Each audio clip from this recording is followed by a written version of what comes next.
Welcome back. Finally got my clutch. So today we're going to install that and put the transmission back on. So let's get to it. Regarding automobiles, yeah.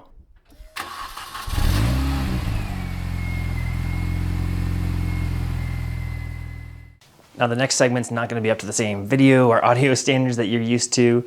I filmed the original set of videos way before the winter.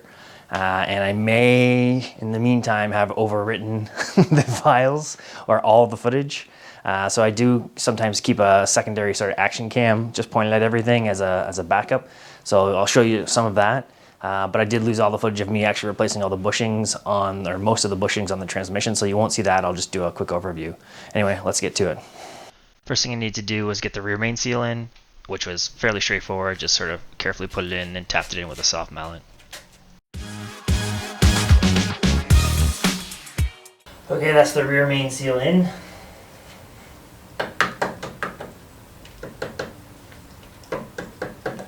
Okay, now it's time for the flywheel. You've seen this before, but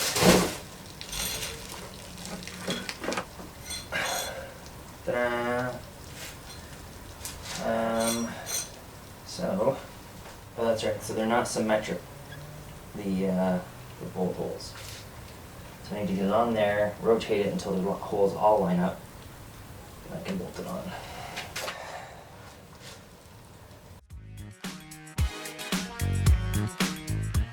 Okay.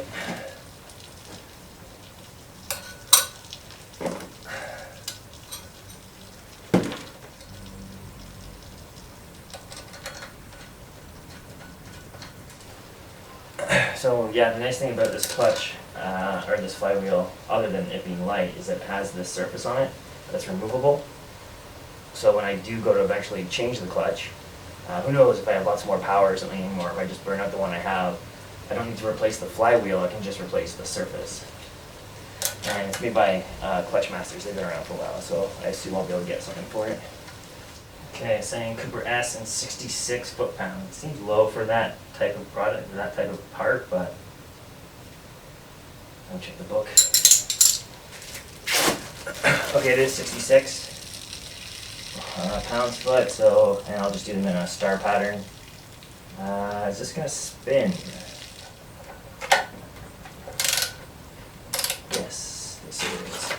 Okay, to keep it from spinning, we're just gonna throw in a bolt here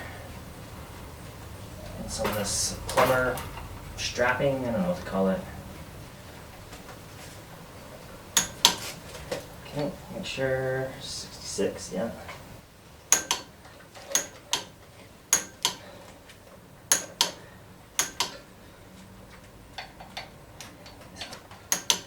Okay.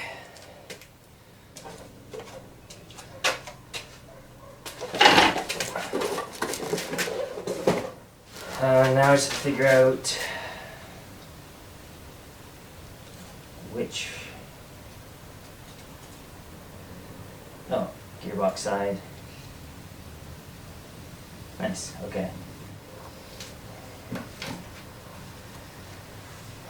Stay away from touching the actual plate. Is there an up and a down? Oh, there's pegs. With the open pegs? No. Huh. Is it possible that this clutch doesn't work with this flywheel? They're both for this car.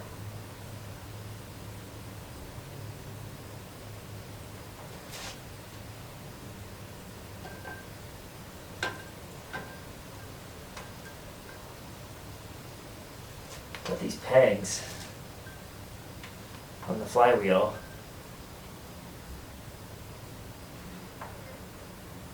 mean that I can't get this on, this clutch plate on.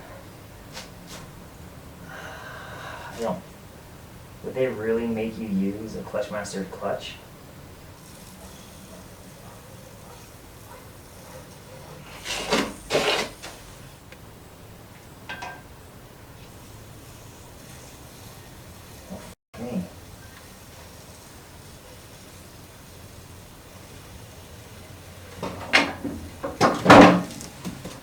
Okay, we have a pretty serious problem here.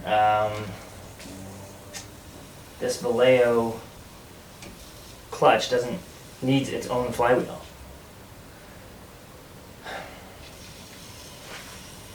So yeah, I replaced the flywheel with the lightened one. The factory pressure plate fits on it. There's these pegs, and it fits right over, no problem. But the Vallejo one, the holes around the outside are too small. So it won't fit on. So you just straight up can't use this Vallejo clutch and pressure plate with either the stock. I guess they didn't want you putting it on the stock because it wasn't single mass. But you also can't use it with this ClutchMasters one. And I bought this clutch like, whatever, 2 years ago, so I've got an extra Vallejo clutch. And maybe I can do a giveaway at some point. Okay, well, that is not good. So at that point I decided to go and buy a clutch directly from ClutchMasters, and we'll get back to that. But while I was waiting for that, I decided I was going to do all the little bushings and seals on the transmission, and all that footage is gone. So I'll just show you this diagram here. So I obviously replaced the throwout bearing that comes with the clutch kit. But in this diagram I replaced the 2 seals, 2 and 9, the guide number 1, and the 2 bushings, number 6 and number 5. Everything was quite easy to do, so you won't have any problems doing it, even if you're a complete novice. Here I replaced seal number 8, and then I'll show you now how I replaced the little slider number 2. Yeah, and that was all on recommendations from the comment section, so I really appreciate it. There was also another interesting comment from Edward Gurry, talking about a little piece of plastic that had worn out on his, that was making it so that he had problems getting into gear or getting gears. So I looked it up, and it is this part. Part number is here. Note the awesome name of it, sliding piece. And I do have footage of that, so let's take a look at that. Continuing the work on the transmission, someone in the comments recommended that I replace this piece on it. It's a tiny little piece. Actually, the parts guy at the BMW counter actually had never seen it before. It took me a while to figure out where it actually went, because it's not clear from the real OEM diagram. But these are where the shift cables go on, right? So when you're changing gears, etc., it's actually right in there. You can kind of see it in there, and I think what replacing it fixes is this phenomenon here. That little bit of play. I have no idea how to get it out of there, so I'm going to work on that, and then we'll see how it looks after. So here's the before, and I'll try and get it fixed now. So to me it looks like this piece, the whole thing is held on by 2 bolts. That one and, oh yeah, this one here. So let's take those 2 off and see if it just comes off easily. Okay, and yeah, the whole thing comes right out.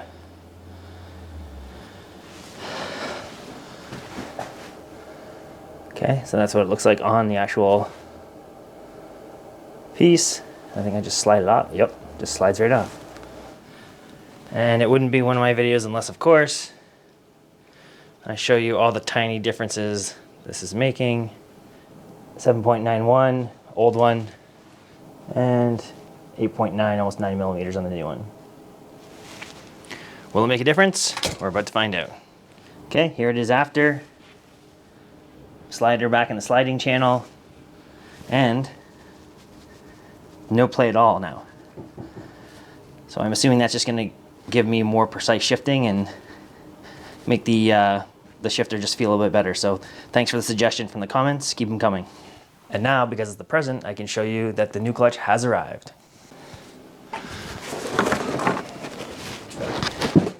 So at long last, oh, it's an unboxing. Alignment tool. new throwout bearing, and okay, here it is, still in the wrapper, all tested. It's the FX-100. It is just, I guess, their baseline one or their low level one. We're not running a lot of power in this car, and I think it's gonna be fine. Read mixed reviews online, to be honest, of this, but that's pretty much every clutch, I think. You know, you're gonna get people that say like, couldn't hold any power, glaze right away. But you know, as long as I do a 500-mile break-in on it, I think it should be fine. Okay. Yeah, so I'm just gonna use the OEM bolts. They're still in good shape. And they are tightened to 21 pounds-feet. This has just been sitting for a while, so just want to make sure there's no dust on it. And there is an alignment tool that comes with it, but from what I understand, it doesn't actually work for minis very well, but we'll have it here just in case. Well, that's nice. I was just thinking which way it goes. It actually has a little label on it that says Flywheel side. Thank you, ClutchMasters. I guess they don't care that there's a sticker there and it doesn't matter? Sure. Yeah, so I'll give you a quick look at that. Looks very similar to the other one, just obviously it's just more awesome. And we're just gonna make sure this fits. If this doesn't fit, I may lose it on camera. Make sure it lines up.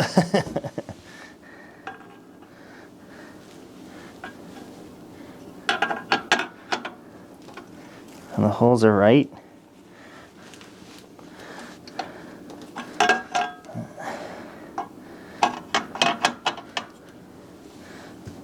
Looks like there's more than one set of holes that I can use, so make sure I get them right.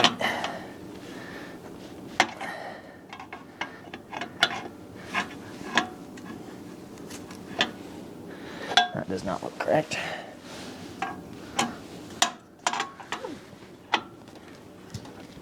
Oh yeah, that's the one. I'll just mark that as the one I need to use. And so I put this on. I guess I should put it all on at the same time. Well, maybe this is why you need the alignment tool.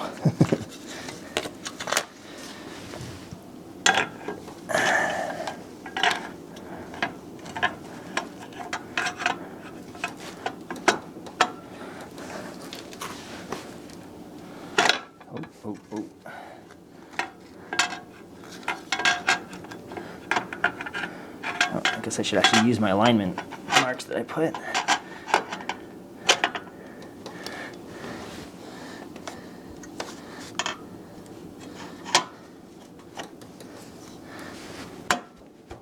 Okay, pegs look good. There's a little paint on them, but I think the bolts will pull that in. Now the question is, how do I know if this is lined up? It's here that there's no better way to line this up, but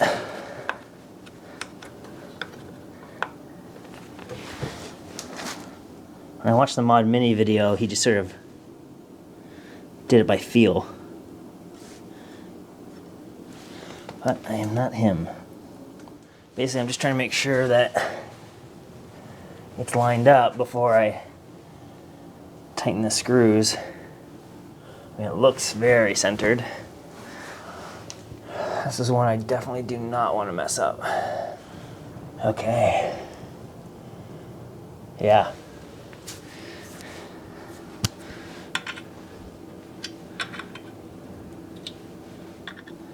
Oh.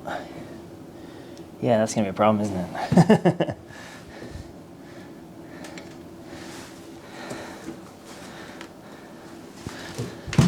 I mean, it's only 21 pounds, so I should be able to just jam my foot under there. Yep. And just a pointer for the other novices out there. There's the actual pegs that go on. They don't go on all the way. I was a little nervous at first, but the bolts push right onto the flywheel, but the pegs aren't, like the piece of metal here doesn't push all the way onto the flywheel. It's sort of halfway. Okay. Now I have to put the transmission on. How am I going to do that? Okay, that is one clutch installed. Now I just need to put the transmission back on, which I assume is just going to require brute strength. So let's try and see how we do with that. Hi everybody. Hi everybody. Now it's flywheel time.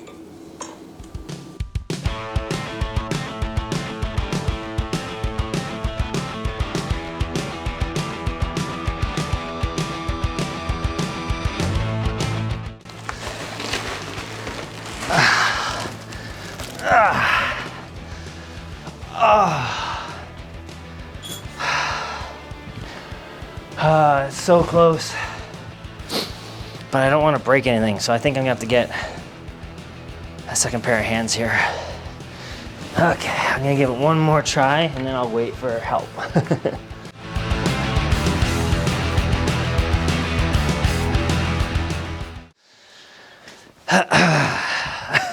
You're gonna talk about what you did? Yep. Am I on it? Can you see me? Yeah. Okay, so Superior Pseudo is here as a second hand, and the first thing he noticed is that I don't really know what this bracket is, but I never took it off. But I've just been smashing it against the flywheel instead of trying to take it off first, and that's probably what's been preventing me from getting the transmission on up until now. So we're gonna take that off, and then we'll try again.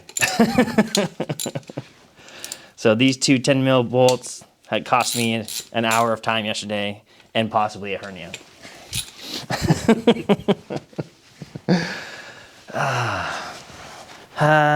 Okay. Yeah, do we want to just straight lift it or do we want to use a lift? Yeah. It's not a heavy transmission. Well, the thing is, like, where do you... Okay. Yep.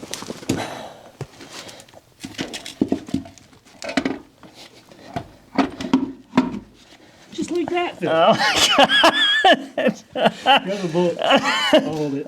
It's on the dowels all the time. At least we know your transmission fits. Yep. It's annoying how easy that went on, actually. I was kind of hoping to struggle a bit. They're all straightened up. It's actually down here. And I must have been trying to push the transmission in just not quite at the right angle, and then it just bent it in and then just stopped me from doing anything. It's fixed now. That is the transmission back onto the engine.